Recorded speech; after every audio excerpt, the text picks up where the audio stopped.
സംസ്ഥാനത്ത് പടർന്നുപിടിക്കുകയാണ് ഷിഗല്ല.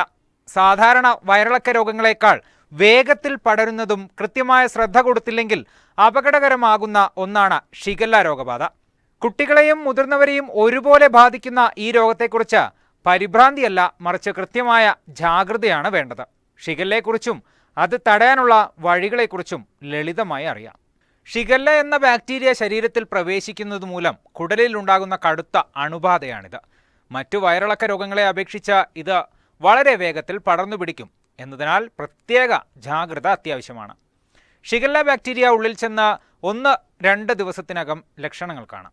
കടുത്ത പനിയും വയറിളക്കവും, മലത്തിൽ രക്തമോ കഫമോ കാണപ്പെടുക, കടുത്ത വയറുവേദന, ഓക്കാനം, ഛർദി, ശരീരവേദനയും കടുത്ത ക്ഷീണവും എന്നിവയൊക്കെയാണ് ഷിഗല്ല രോഗബാധയുടെ പ്രധാന ലക്ഷണങ്ങൾ. മലിനമായ വെള്ളത്തിലൂടെയും ഭക്ഷണത്തിലൂടെയും, വ്യക്തി ശുചിത്വമില്ലായ്മ, രോഗിയുമായുള്ള നേരിട്ടുള്ള സമ്പർക്കം, തുറസ്സായ സ്ഥലങ്ങളിലെ മലമൂത്ര വിസർജനം മൂലം ഈച്ചകളും മറ്റും വഴി ബാക്ടീരിയ ഭക്ഷണത്തിലും കുടിവെള്ളത്തിലും എത്തുമ്പോഴും അണുബാധ ഉണ്ടാകാം. ഇനി നമുക്ക് പ്രതിരോധ മാർഗങ്ങൾ നോക്കാം. ആഹാരം പാകം ചെയ്യുന്നതിന് മുൻപും ഭക്ഷണം കഴിക്കുന്നതിന് മുൻപും മലവിസർജനത്തിന് ശേഷവും കൈകൾ സോപ്പും വെള്ളവും ഉപയോഗിച്ച് നന്നായി കഴുകണം. തിളപ്പിച്ചാറ്റിയ വെള്ളം മാത്രമേ കുടിക്കാൻ ഉപയോഗിക്കാവൂ.